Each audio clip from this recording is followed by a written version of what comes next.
Alright, magandang araw grade 4.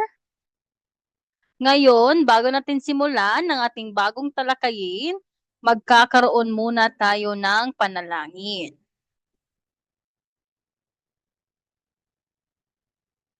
So, ihanda na natin ang ating mga sarili para sa sisimulan natin ang ating panalangin. Sa ngalan ng Ama, ng Anak, ng Espiritu Santo. Amen. Ama namin, sumasalangit ka, sambahin ang ngalan mo, pasa amin ang kaharian mo, sundin ang loob mo dito sa lupa para na rin sa langit. Bigyan mo kami ng makakain sa araw-araw at patawarin mo kami sa aming mga kasalanan, gaya ng pagpatawad namin sa nakasala sa amin, at huwag mo kami paintulot sa tukso, at iadya mo kami sa lahat ng masasama, sapagkat sa iyo ang kaharian, ang kapangyarihan at kadakilaan magpakailanman. Amen. Sa ngalan ng mga Ama, ng Anak, ng Espiritu Santo. Amen. Okay, so ngayon, handa na bang makinig ang lahat para sa ating bagong talakayin? Okay, pero bago natin simulan, tayo muna ay magpapasmigsigla ng ating sarili. Ano kaya ang ating gagawin?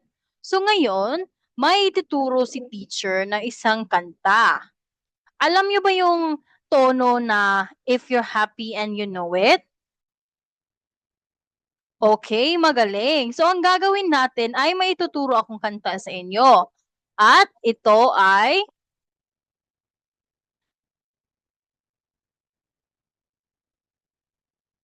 teka lang.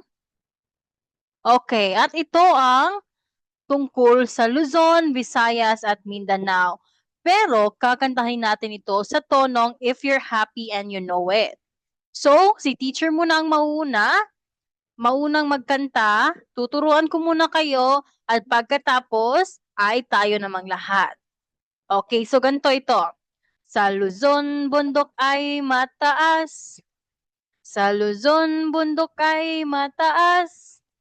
May mayon, may taal, kay ganda ng tanaw. Sa Luzon, bundok ay mataas. Sa Visayas ang dagat ay asul. Sa Visayas ang dagat ay asul. May puting buhangin, puno ng mga alon. Sa Visayas ang dagat ay asul. Mindanao mayaman sa likas. Mindanao mayaman sa likas. May mga kagubatan at ilog na masigla. Mindanao mayaman sa likas. Okay, tayo namang lahat. And 1, 2, ito. 3, go! Sa Luzon, ang bundok ay mataas. Sa Luzon, bundok ay mataas. May mayon, may taal, kay ganda ng tanaw. Sa Luzon, bundok ay mataas. Sa Visayas, ang dagat ay asul. Sa Visayas, ang dagat ay asul. May puting buhangin, puno ng mga alon. Sa Visayas ang dagat ay asul. Mindanao mayaman sa likas. Mindanao mayaman sa likas. May mga kagubatan at ilog na masigla. Mindanao mayaman sa likas. Okay, very good. So ngayon, lalagyan ito natin ng aksyon. So saan nga ba natatagpuan ng Luzon? Di ba? Sa ibabaw? Sa Visayas ay nasa gitna at sa Mindanao ay nasa baba. So ganito itong gagawin. Sa Luzon, bundok ay mataas. Sa Luzon, bundok ay mataas. May mayon, may taal, kay ganda ng tanaw. Sa Luzon, bundok ay mataas. Sa Visayas, dagat ay asul. Sa Visayas, ang dagat ay asul. May puting buhangin, puno ng mga alon. Sa Visayas, ang dagat ay asul. Sa Mindanao, mayaman sa likas. Sa Mindanao, mayaman sa likas. May mga kagubatan at ilog na masigla, Mindanao mayaman sa likas. Okay, thank you so much. Maraming salamat, grade 4. Ngayon, ah, magka ang gagawin natin ay dito ay may ninihanda si teacher na mga rules. Ano nga ba ito? So, unang-una ay makinig sa guro. Dapat kapag ako ay nagsasalita, dapat kayo ay nakikinig sa akin. Ikalawa, kung ako ay, or kung gusto niyong sumagot, huwag kalimutan na itaas ang kanang kamay. Nasaan ba yung kanang kamay? Okay, correct. Tama. So, ito yung kanang kamay. At dapat niyong respetuhin ang iyong mga kaklase gaya lamang ng pagrespeto ko sa inyo. Hindi lamang sa mga kaklase, pati na rin sa akin na guro. Naintindihan ba? Okay, very good, grade 4. So ngayon,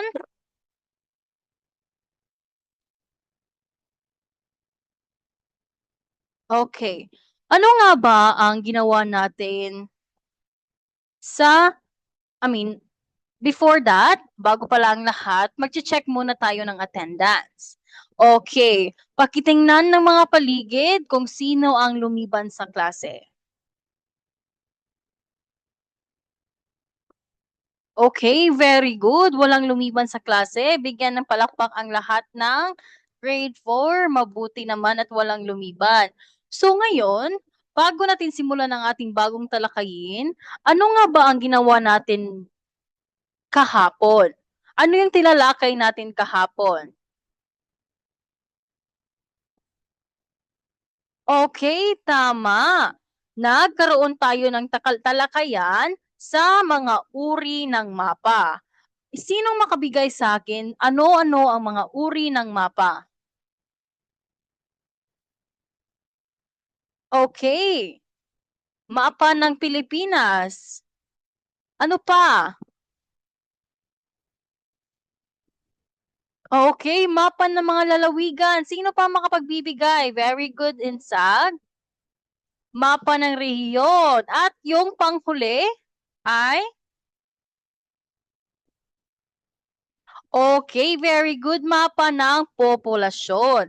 Ano nga ba ang mga gamit sa mga mapang ito? Sino makapagbibigay ng halimbawa?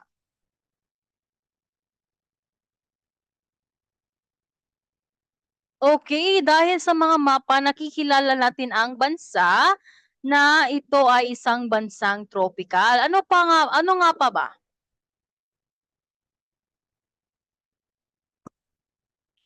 Okay, tama. Natutukoy din natin kung ang Pilipinas ay nasa ang lokasyon, kung ano ang klima, ang temperatura ng ating bansa.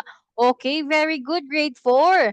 Nakikita ko talaga na kayo ay nakikinig sa ating talakayan kahapon.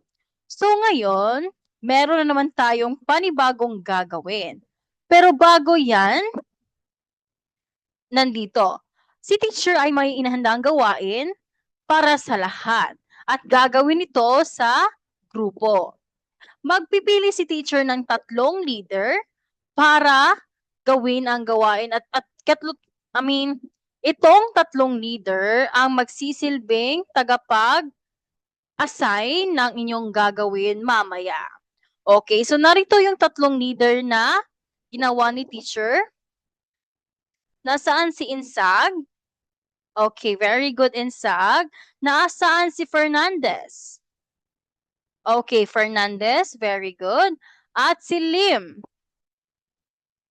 Okay, so ito yung 3 leader na sa bawat grupo. Sa group 1 ay si Insag, sa group 2 ay si Fernandez, at sa group 3 ay si Lim. Ano nga ba ang gagawin? So, ang gagawin natin ay may kinalaman ito sa ating susunod na talakayin. Ang bawat leader ay bubunot ng rehiyon sa Pilipinas. Ano nga ba yung 3 rehiyon? Ito yung Luzon, Visayas, at Mindanao. Okay, bubunot muna si Geraldine. Geraldine, ito. Okay, si Geraldine ay nakukuha ng Luzon. Fernandez. Okay, si Fernandez ay nakakuha ng Visayas. At panghuli na si Lim ay gagawin niya yung reyon na Mindanao. Okay. Okay, Insag. So narito ay ang mga leader ay bibigyan ako ng pagkakataon na pumili ng kanyang grupo. Okay, so magsisimula tayo kay Geraldine. Gagawin ito natin ng alternate, okay? Geraldine, pumili ng isang grupo. Okay, Fernandez. Lim. Okay, so nakapili na yung mga leader nyo ng bawat grupo. At narito yung mga materyales na gagawin nyo sa inyong gawain or pangkatang gawain. Ano nga ba inyong gagawin? So, may nakikita nyo sa mga materyales, pero bago yan, umupo muna kayo sa bawat grupo. Dito yung group 1, dito yung group 2, at dito yung group 3. Okay, bibigyan ko kayo ng 1 minuto para makapagtipon-tipon.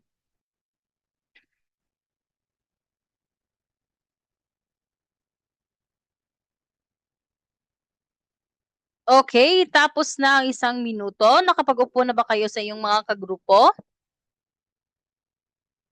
Okay, mabuti. So, ano nga ba yung gagawing grade 4? Ay yung gagawin ay tingnan nyo yung kartulina na ibinigay ko sa bawat grupo or sa bawat leader. Okay, sa kartulina na yan ay mayroong doon nakatala ang bawat lalawigan na naka-assign sa inyo. Ito yung Luzon, Visayas at Mindanao. Ang gagawin nyo ay una ay magkakaroon kayo ng pananaliksik sa inyong ibinigay na isla. Una yung Luzon, Visayas at Mindanao. So magnanaliksik kayo tungkol sa una ay kailangan yung iguhit at kulayan ang mapa ng particular na isla. Halimbawa sa Luzon. Narito yung mapa sa Luzon. Sa aking presentasyon ay meron ng mapa pero sa inyo ay wala pa. Ang gagawin nyo ay inyo itong isaliksik at maghanap ng larawan ng mapa sa Luzon. Kailangan niyo itong iguhit at kulayan. Ganon din lamang sa Visayas at sa Mindanao. Ang susunod niyong gagawin ay pagkatapos iguhit ang mapa, kailangan ninyong tukuyin ang ang klima ng ng inyong napiling isla. Itatala nyo dito sa klima. Ano nga ba yung klima klima sa particular na isla na yan? Asan yung tubig at anyong lupa ay dapat nyong alamin at itala ang anyong lupa at anyong tubig na natatagpuan sa Luzon. So meron ako diyang ibinigay na mga larawan ng mga anyong tubig at anyong lupa. At gamit ang inyong pananaliksik, ang gagawin nyo ay itala nyo kung ang anyong tubig o anyong lupa na yan ay natatagpuan ba sa isla na yan. For example, yung Chocolate Hills. Meron ba dyang larawan ng Chocolate Hills? Okay, meron. Ang gagawin nyo, saan nga ba matatagpuan yung Chocolate Hills? Sa Visayas, correct. At ano ito? Isa ba ito anyong lupa o anyong tubig? Oo, ito ay isang anyong lupa. So, ilalagay nyo yan sa anyong lupa. Pero, maglalagay ba yung Luzon? Hindi, dahil matatagpuan lang ito sa Visayas. So, ganyan yung gagawin. Una ay itatala nyo yung klima at Una ay iguhit nyo yung mapa. Ikalawa ay italan nyo ang klima na nararanasan sa sa Islang Luzon.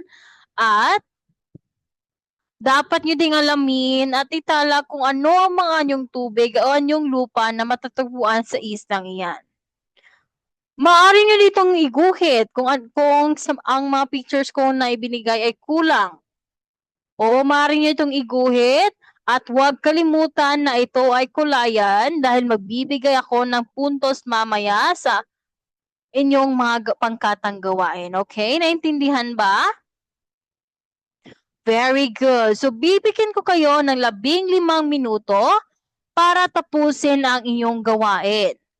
At sa bandang ito, kailangan nyo makipagtulungan ng mabuti sa inyong mga kagrupo at yung mga leaders, dapat kayo mag-assign ng mga gawain sa inyong mga miyembro. Hindi dapat ikaw lang yung gagawa sa lahat. Okay? Bibigyan nyo yung bawat miyembro ng grupo ng mga gawain para matapos ito na sa loob ng 15 minutos. Dahil mahalaga ang bawat kontribusyon ng bawat miyembro. Okay, very good.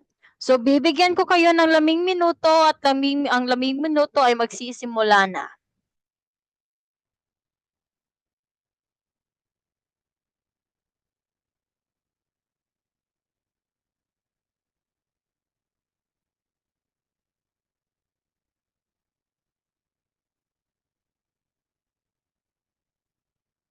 Okay, tapos na ba ang lahat? Group 1, tapos na ba kayo? Leader, Geraldine?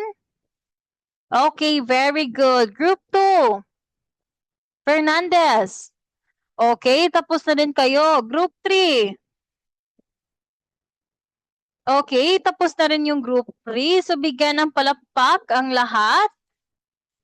Okay, dahil tapos na kayo sa inyong pangkatang gawain, bago ang ating presentasyon or yung inyong presentasyon, ay magkakaroon muna ng maikling talakayan si teacher tungkol sa or tatalakayin natin para mas alam nyo pa ang mga klima or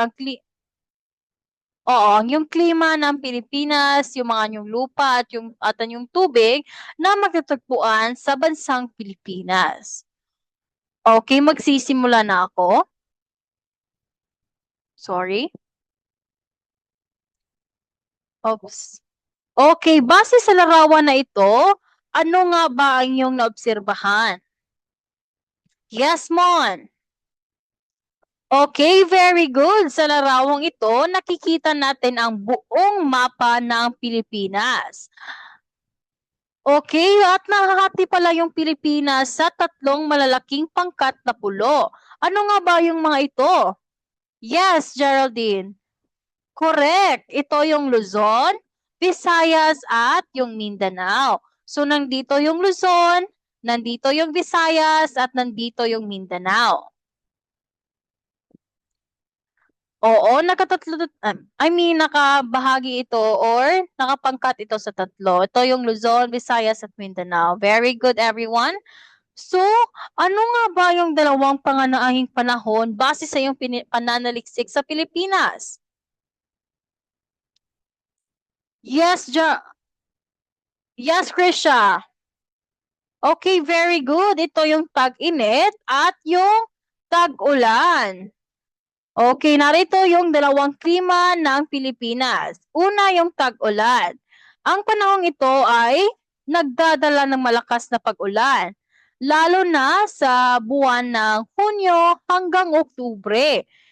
Dito natin mararanasan ang pagtinding pag-ulan, yung kung saan may mga lugar na binabaha, di ba, dahil sa malakas na ulan. Oo. At yung pangalawa ay yung tag-init. Sa panahong ito, ang temperatura ay karaniwang mataas na umaabot sa pinakamainit na buwan, lalo na sa Marso, sa Abril at Mayo. Di ba yung remember nyo ba yung panahon sa buwan ng Agosto? 'Di ba sobrang init? Grabe yung init do'n, ay nung buwan na iyon. So, ang Pilipinas pala ay nakaranas ng tag-ulan at tag-init. Naintindihan ba?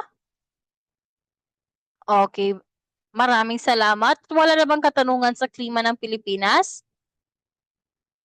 Okay, wala na. So ngayon ay magtatalakay nga ay ako ng mga iba't ibang anyong lupa at anyong tubig na makikita sa ating bansa. Ano nga ba yung mga ito?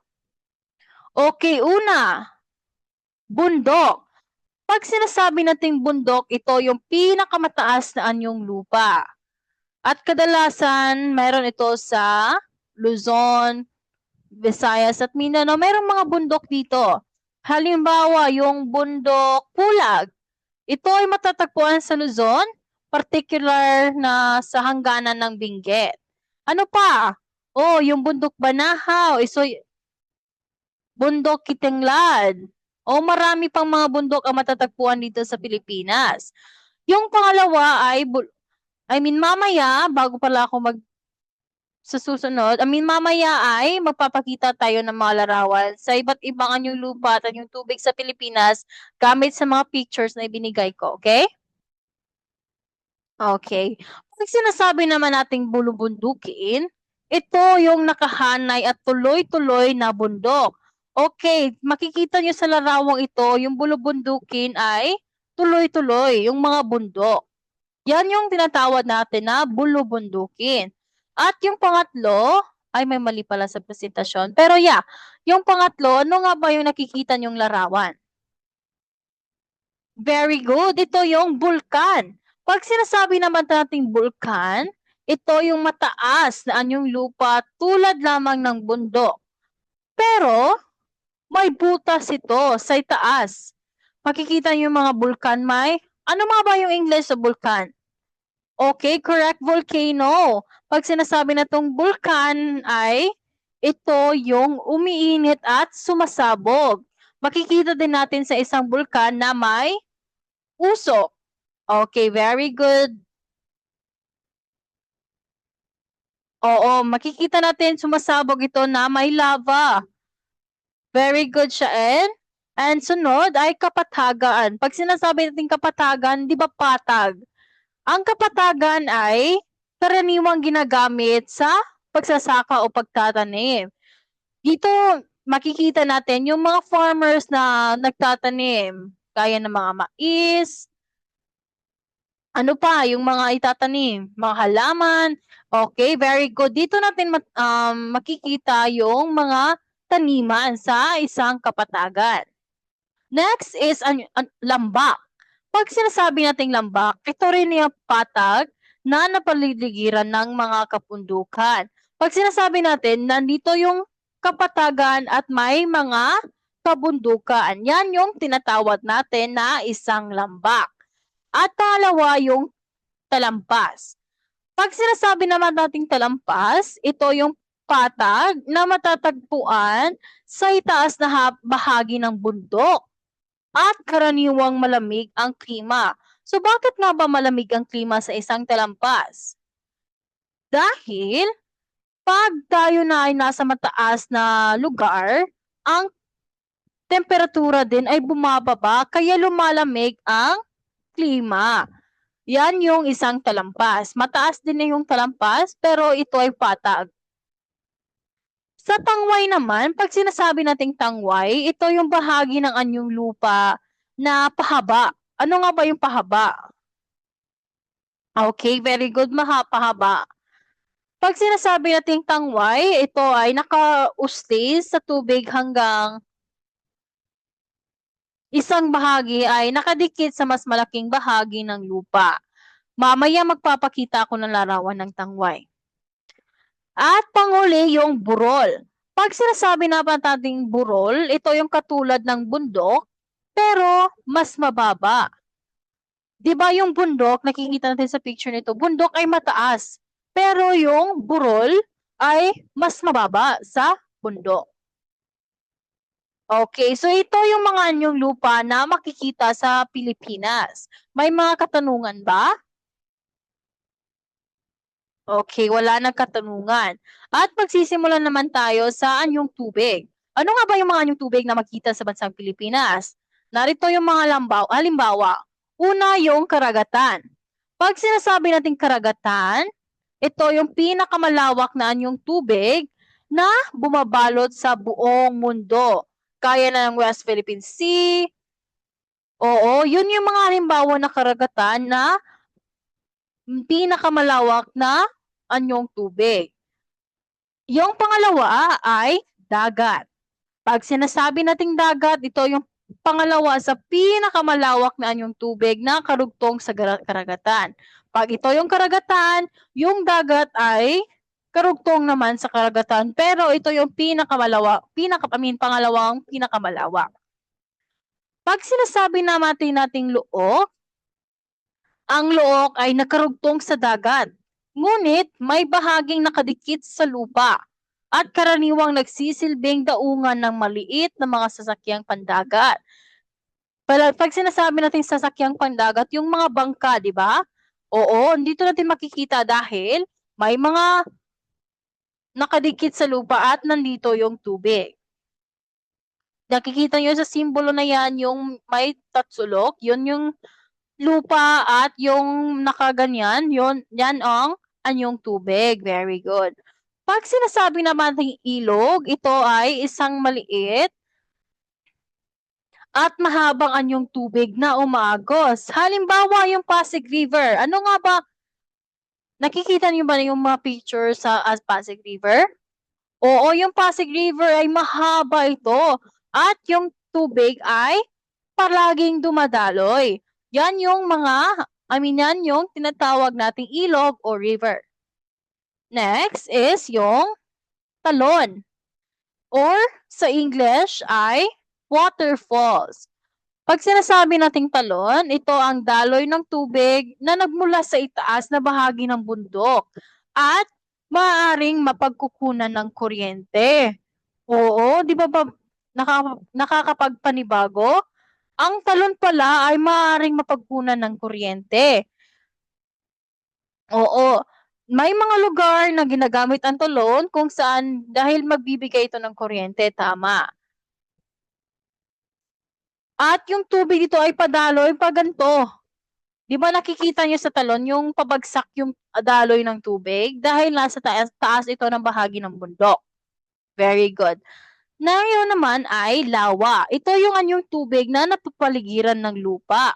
Pag sinasabi nating lawa ay may mga yung lupa na nakapaligid sa tubig. Which means yung anyong tubig ay nasa gitna at napaligiran ito ng mga lupa. At pangpito ay yung kipot. Ito yung isang makitid na anyong lupa na nagdurugtong sa dalawang malaking anyong tubig.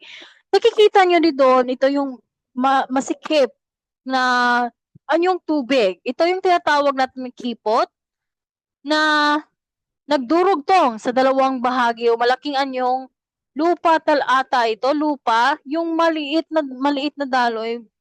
Yan yung tinatawag natin na kipot. At panghuli, yung bukal. Pag sinasabi naman nating bukal, ito yung tubig na nagmula sa ilalim ng lupa na karaniwang may lamig at mainit. Pero base sa aking experience, nakatry na akong bukal, kadalasan ng bukal dito sa Pilipinas ay mainit. Dahil yung tubig ay nagmula sa ilalim. Kaya mainit yung kadalasan yung tubig dito. Kaya ito yung tinatawag natin na bukal. Okay, so may mga katanungan ba tungkol sa klima, anyong tubig at anyong lupa sa Pilipinas? Okay, wala na. So ngayon, dahil tapos na kayo sa inyong pangkatang gawain, atin na itong ipepresenta. Handa na ba kayo? Okay, handa na ang lahat. So magsisimula tayo sa Group 1. Okay, Group 1, idikit ang inyong mga ginawa. Okay, narito ang presentasyon ng Group 1 at bibigyan ko kayo ng bawat grupo ng 3 minuto para ipresenta ang inyong nagawa. . . . . . . . . . . . . . . . . . . . . . . . . . . . . . . . . . . . . . . . . . . . . . . . . . . . . . . . . .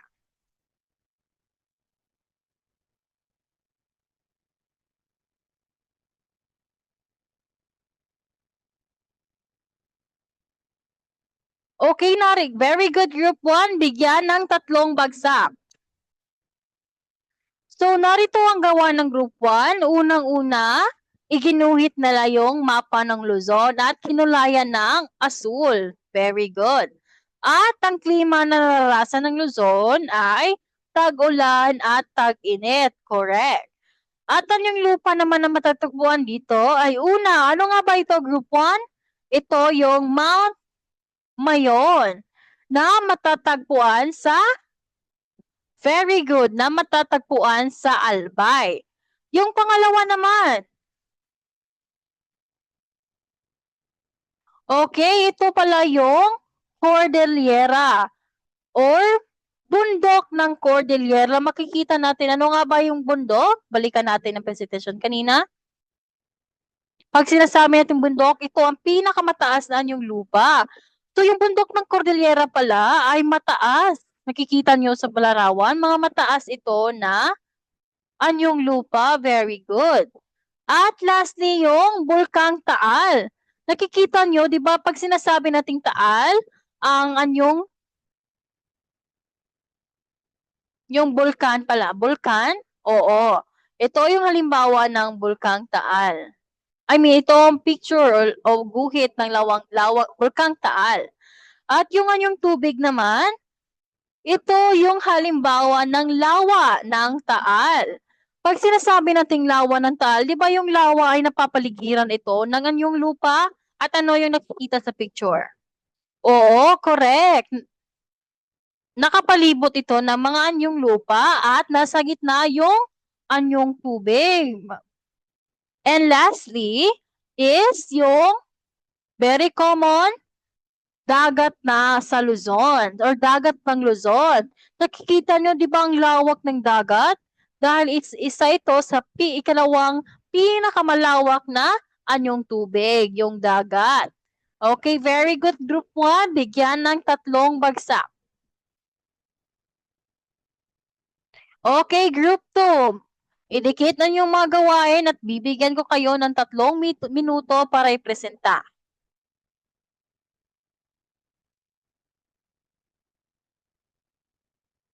Okay, yung 3 minutes nyo ay magsisimula na.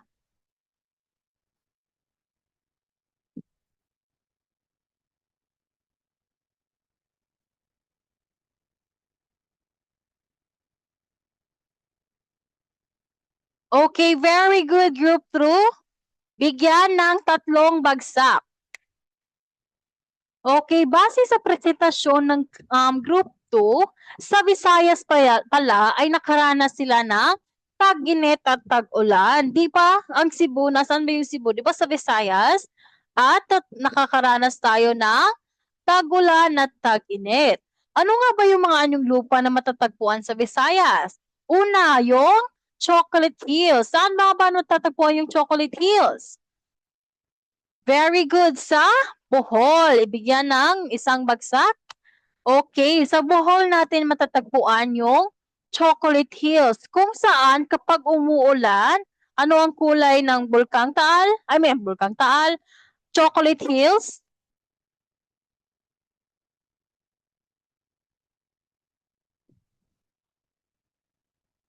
Ano nga ba ito ay kulay?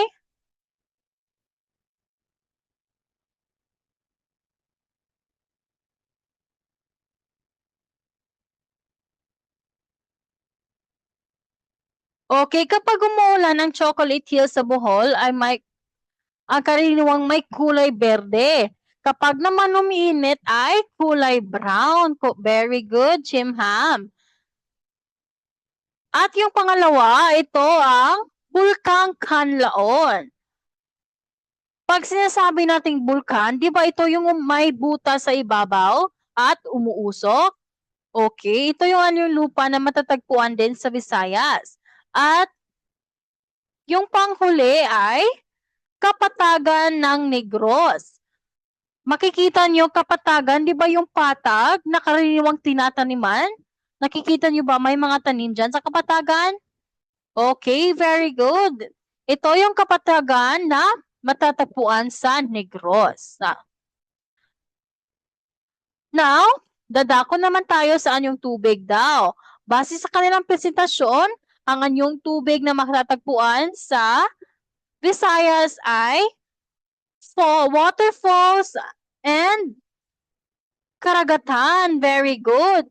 Ang larawang ito pala ay yung Kawasan Falls na Kawasan Falls, nakikita nyo, yung tubig ay mula sa ibabaw at dumadaloy pababa. Ito yung tinatawag natin na falls o talon. No? Ang talon, daloy ng tubig ay nagmula sa itaas.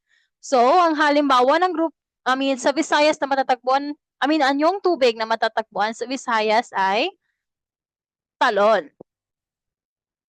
Excuse me. Ang ikalawa naman ay yung karagatan. At ang karagatan na ito ay matatagpuan pala sa Mualbual. Sino na nakapunta sa Mualbual? Okay, ang dami na pala nakapunta sa Mualbual. Ito yung karagatan o kadagat na matatagpuan sa Mualbual. Di ba nakikita nyo ang laki ng dagat o yung tubig na dagat? Oo, dahil ito ay nakakonekta sa karagatan. Okay, very good, Group 2. Bigyan ng 5 bagsak. Okay, yung panghuli, Group 3. Bibigyan ko kayo ng 3 minutos para ipresenta ang inyong gawain.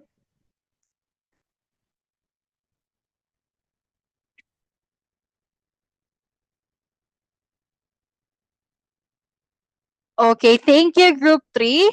So, base sa presentasyon ng Group 3, ng Group 3, ang kanilang lalawigan or pulo ay Mindanao. At nakikita dito yung mapa ng Mindanao na kinulayan na ng kulay red.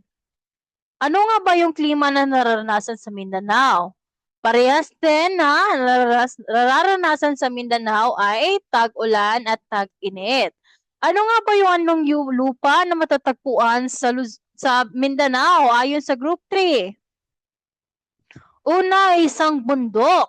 At ang larawang ito ay larawan pala ng bundok Apo na kanilang iginuhit. Very good, Group 3.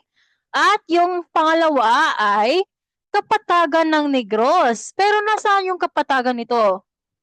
Nasa itaas. At pag sinasabi natin nasa itaas yung kapatagan, ito ay tinatawag na talampas. Very good. Pag sinasabi natin nasa taas yung kapatagan nito yung talampas, at ang klima dito ay malamig. Very good. So ito yung halimbawa ng kapatagan na talampas. At panghuli yung anyong tubig na matatagpuan sa Mindanao. Una, yung river o yung ilog. Pag sinasabi nating ilog, ito yung mataas. Di ba nakikita nyo sa larawang ito, ang taas ng anyong tubig na ito. Balikan natin yung ibig sabihin ng ilog. Okay, ito yung isang maliit at mahabang anyong tubig na umaagos. At sa larawang ito, nakikita nyo na dumadaloy yung tubig at napakataas ng daloy na ito. Ito yung tinatawag natin na ilog. And yung panghuli, ito pala ay, ayon sa Group 3, ay lawa. At natatagpuan pala ito sa Lanao. Kaya tinatawag itong lawa ng Lanao. Pag sinasabi nga nating lawa, ito ay anyong tubig na pinapaligiran ng anyong lupa. Tama, bigyan ng 1 bagsak. Okay, ito yung lawa, nakikita nyo sa larawang ito na may mga anyong lupa at yung anyong tubig ay pinapaligiran ng anyong lupa. At dahil dyan, bigyan ng 5 bagsak ang Group 3. Okay, magaling grade 4 dahil ginawa nyo talaga yung pananaliksik ng mabuti kung saan naitala nyo at naiuri nyo ano ang mga anyong lupa, anyong tubig, at ano ang klima na sa iyong pulo na naka-assign. Very good. At dahil dyan, ang lahat sa inyo ay nakakuha ng 100 points. Very good. Bigyan ng palakpak ang bawat lahat. So ngayon, ang anyong lupa pala ang may anyong tubig ay isa sa mga dahilan kung saan napapaganda ang Pilipinas. Bakit nga ba? Okay, very good. Nagpapaganda ito dahil sa mga tanawin. Ano pa?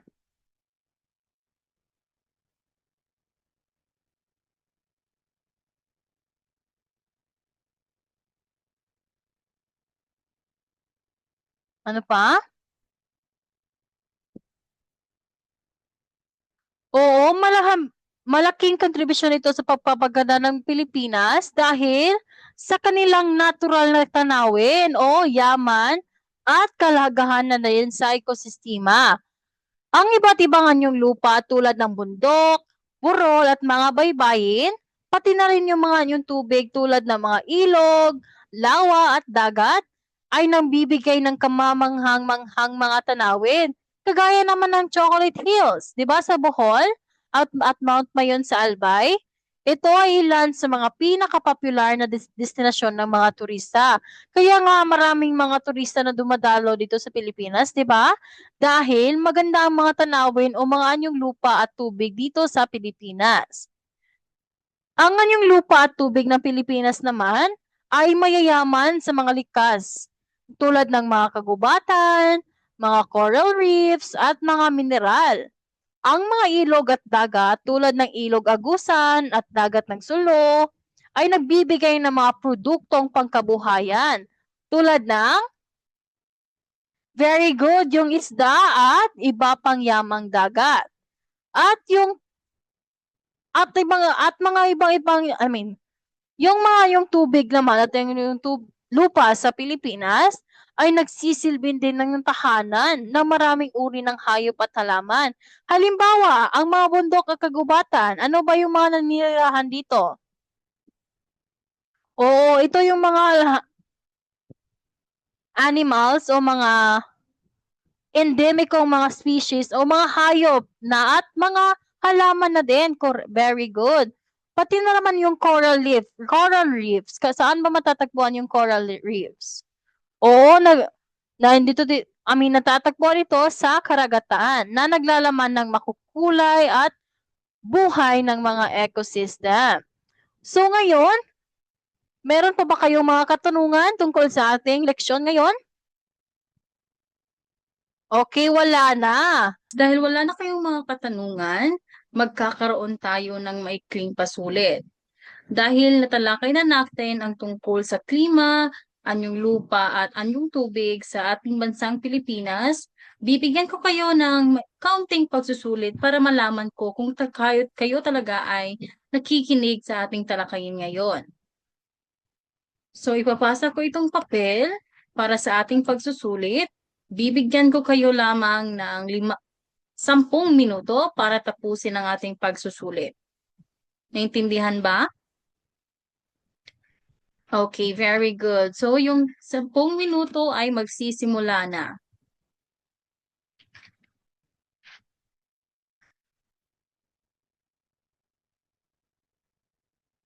Okay, so tapos na ba ang lahat?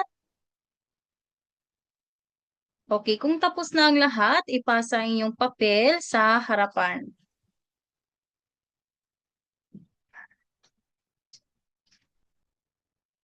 So ngayon, dahil tapos na tayo sa ating pagsusulit, meron akong asignatura na ibibigay sa inyo. Ang gagawin nyo lamang ay magsaliksik. Ano ba ang isasaliksik natin, teacher? So, ang gagawin nyo ay magsasaliksik kayo tungkol sa ating susunod na topic or susunod na talakayin at ito yung kalagayan ng Pilipinas na nasa Pacific Ring of Fire. So, gagawin nyo ito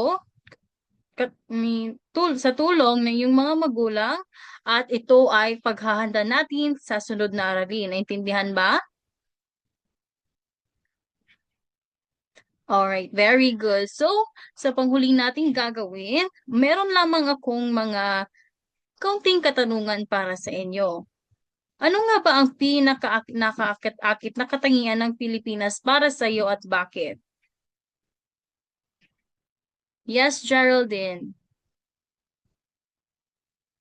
Wow, ang galing. So, ang sinabi ni Geraldine, ang para sa kanya, ang pinaka nakakit-akit na tangian ng Pilipinas ay yung mga anyong lupa.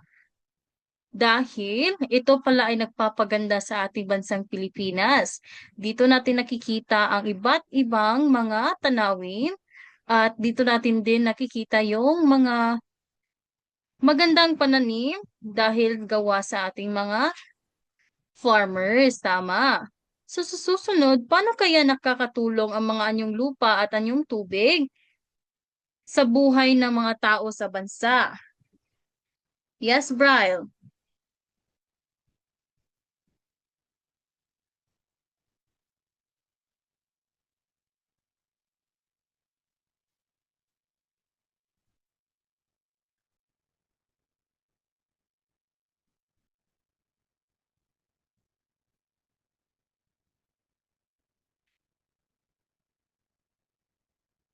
Yes, Bryle.